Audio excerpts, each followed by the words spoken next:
12월 12일 금요일 뉴스송아의 온라인 큐티를 시작하겠습니다. 오늘 본문의 말씀은요, 요한계시록 16장 1절부터 11절까지의 말씀이고요. 제가 오늘 읽을 말씀은 10절, 11절 두 절의 말씀입니다. 또 다섯째 천사가 그 대접을 짐승의 왕자에 쏟으니 그 나라가 곧 어두워지며 사람들이 아파서 자기 혀를 깨물고 아픈 것과 종기로 말미암아 하늘의 하나님을 비방하고 그들의 행위를 회개하지 아니하더라. 아멘. 오늘 여러분들과 나눌 큐티의 제목은요, 나는 왜 회개하지 않는가입니다. 나는 왜 회개하지 않는가입니다. 샬롬, 벌써 금요일입니다. 말씀으로 잘 달려오셨습니다. 주 안에서, 말씀 안에서 잘 마무리하면 좋을 것 같습니다. 어제 말씀 기억하시나요? 1절의 말씀이었죠. 또 하늘에 크고 이상한 다른 이적을 보매 일곱 천사가 일곱 재앙을 가졌으니 곧 마지막 재앙이라. 하나님의 진노가 이것으로 마치리로다. 아멘. 마지막 재앙이라고 했는데요. 첫 번째는 일곱 인이었죠. 두 번째는 일곱 나팔의 재앙이었습니다. 그리고 오늘 말씀은요, 일곱 대접으로 시작되는데요. 오늘 본문을 쭉 읽어보면 아시겠지만 앞에서 언급한 일곱 인의 재앙과 그리고 일곱 나팔의 심판과 굉장히 비슷합니다. 그런데 오늘 말씀 보면요, 이 부분을 가지고 이제 일곱 대접의 심판을 보고 천사가 이렇게 고백하는 장면이 나오는데요. 제가 한번 읽도록 하겠습니다. 5절에서 7절입니다. 내가 들으니 물을 차지한 천사가 이르되 전에도 계셨고 지금도 계신 거룩하신 이여 이렇게 심판하시니 의로우시도다. 그들이 성도들과 선지자들의 피를 흘렸으므로 그들에게 피를 마시게 하신 것이 합당하니이다 하더라. 또 내가 들으니 제단이 말하기를 그러하다. 주 하나님 곧 전능하신 이시여 심판하시는 것이 참되시고 의로우시도다 하더라. 아멘. 대접이 쏟아질 때마다 차마 볼 수 없는 심판과 재앙이 일어나는데요. 5절에 나오는 천사가 하나님의 그 심판과 재앙을 가지고 하나님을 찬양합니다. 무엇이라 찬양합니까? 하나님의 심판은 참되고 의롭다. 이렇게 찬양했다라는 것이죠. 여러분들 동의하십니까? 하나님의 심판은 참되고 의로우십니다. 여기에는 어떤 윤리나 어떤 가치나 어떤 철학도 결코 논할 수 없습니다. 세상의 어떤 가치도 시대가 바뀌고 세대가 바뀌면요, 그 잣대도 다 바뀌게 됩니다. 세계사가 그런 것들을 다 증명하지 않았습니까? 절대적이었던 것들이 시대가 바뀌면서 절대적인 것들은 다 사라지고 바뀌는 것을 우리가 역사를 통해서 이미 알고 있습니다. 그러나 하나님의 심판은요, 천사가 고백하는 것 같이 참되고 의롭다라는 것이죠. 당연한 이치입니다. 죄를 지었다면 그 죄값을 받아야 한다라는 것이죠. 죄를 지었지만 돈이 많다고, 죄를 지었지만 능력이 있다고, 죄를 지었지만 그 사람은 특별하다고 죄값을 안 받는 게 아니라 어떠한 사람이다 할지라도 죄를 지었다면 그 죄값을 받는 것이, 그리고 그 죄값을 받는 하나님의 그 심판이 참되고 의롭다라는 것이죠. 저는 여기서 하나님의 심판의 참됨과 의로움을 좀 기억할 때 예수님께서 가르쳐 주신 1만 달란트의 비유가 좀 생각이 났는데요. 여러분 1만 달란트의 비유 다 아시죠? 그 당시 1만 달란트라는 돈, 어마어마한 돈이고 일반적인 사람들은 생각도 하지 못하죠. 심지어 돈이 많은 사람들조차도 감히 만질 수 없는 그 정도의 돈이었습니다. 그 돈을 빚졌다라는 것입니다. 그러나 그 돈을 탕감받았다라고 예수님께서 우리에게 가르쳐 주시지 않습니까? 곧 죄로 표현하자면 우리는 우리의 죄를 지울 수 없는 자, 어떠한 노력을 하든지 어떠한 것을 한다 할지라도 그것으로는 그 죄를 용서할 수 없는 인생이 바로 우리의 인생이다라는 것이죠. 그런 우리 인생 가운데 하나님의 심판은 무엇입니까? 참되고 의롭다라는 거예요.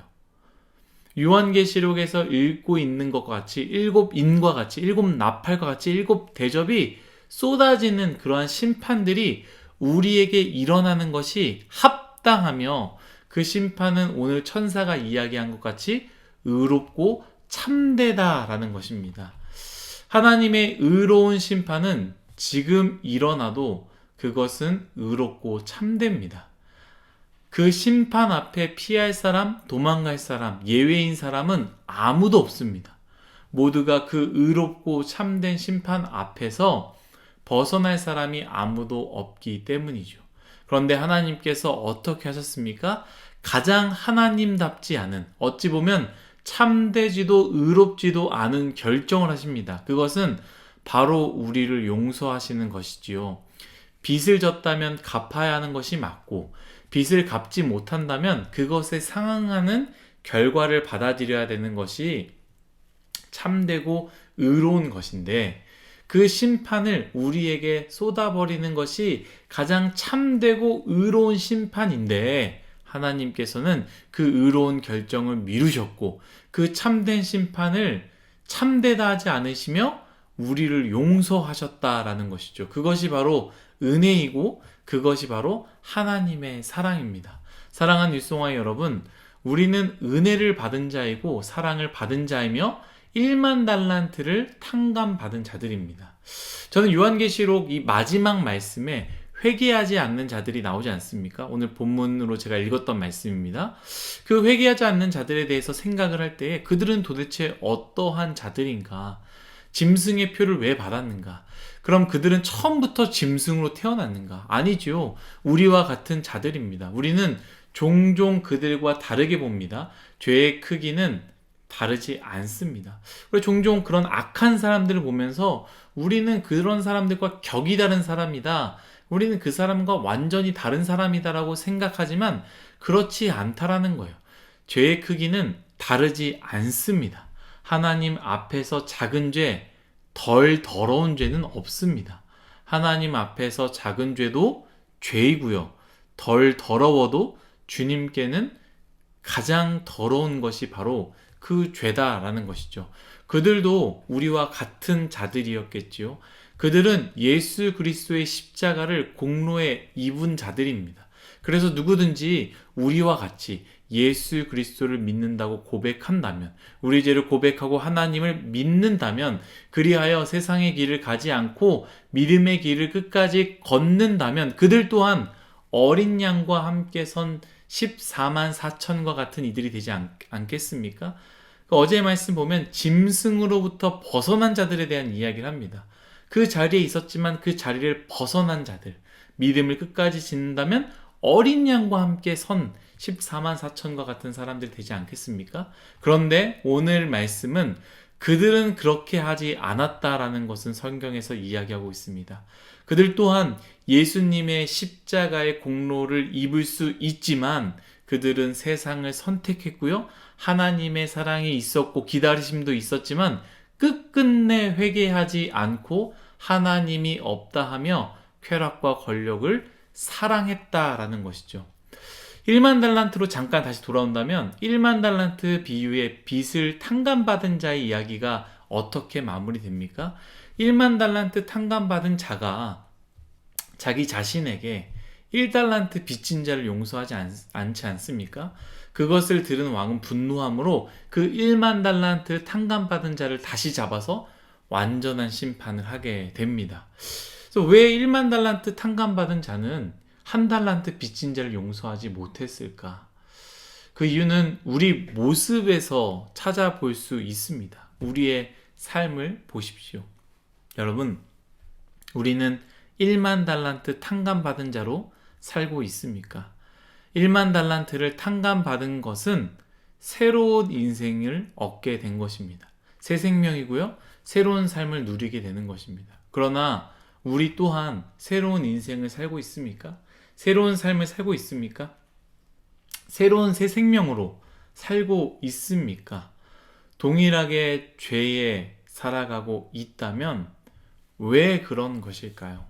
저는 이 부분에서 굉장히 고민을 많이 했었는데 그것은 아마 처음부터 이 사람들이 나는 1만 달란트를 빚진 적이 없어. 나와는 상관없는 이야기야 라고 생각하고 있기 때문에 그 인생이 바뀌지 않고 동일하게 살아가고 있는 것은 아닐까요? 나는 처음부터 죄인도 죽을 죄도 짓지 않았어. 그렇게 나는 굳이 도움받을 필요가 없어. 내가 그냥 잘 살면 되는데 뭘. 이러면서 살고 있는 것은 아닐까요?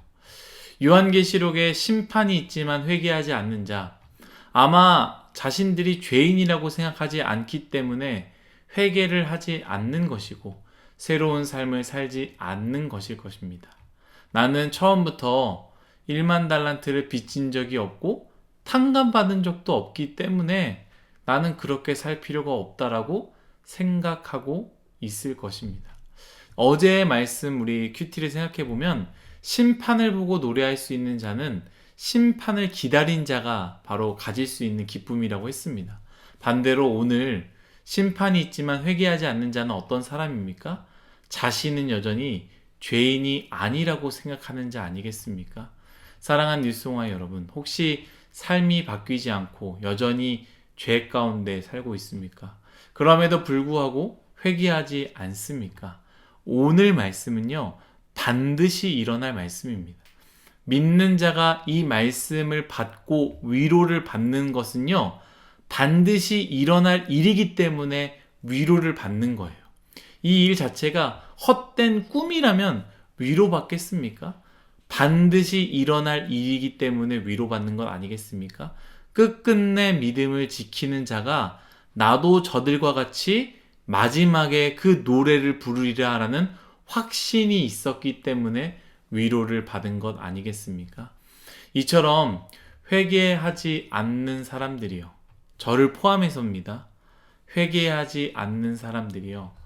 회개하지 않는다고 생각하는 사람들이요. 오늘 말씀은 반드시 일어날 말씀입니다. 오늘 말씀에 끝까지 회개하지 않는 이들이 그 심판이 쏟아져 내림에도 불구하고 심판하지 않는 이들이 지금 회개하지 않는 이들의 앞날이 될 수 있습니다. 여러분, 우리는 1만 달란트를 탕감받았습니다. 그것을 깨달으시고 그것을 잊지 마시고 그것을 기억하십시오. 그것을 잊는 순간, 그것을 기억하는 것을 멈추는 순간 우리는 회개할 것이 없는, 회개가 필요 없다라고 생각하며 사는 요한계시록의 마지막 말씀처럼 영원히 죄인으로 살게 될 것입니다. 기도하겠습니다. 하나님, 우리는 죄인인데 회개하며 살고 있나요? 하나님께 늘 울어도 우리의 그 죄를 용서받을 수 없는데 예수 그리스도의 십자가와 그 공로에 힘입어 우리는 그저 의인이 된 것뿐인데 나는 여전히 회개하지 않고 살고 있는 것은 아닌가요? 주님, 나의 모습이 미래의 요한계시록의 말씀과 같이 마지막 때에 회개하지 않는, 심판이 와도 회개하지 않는 그 모습이 내 모습이 될까 두렵습니다.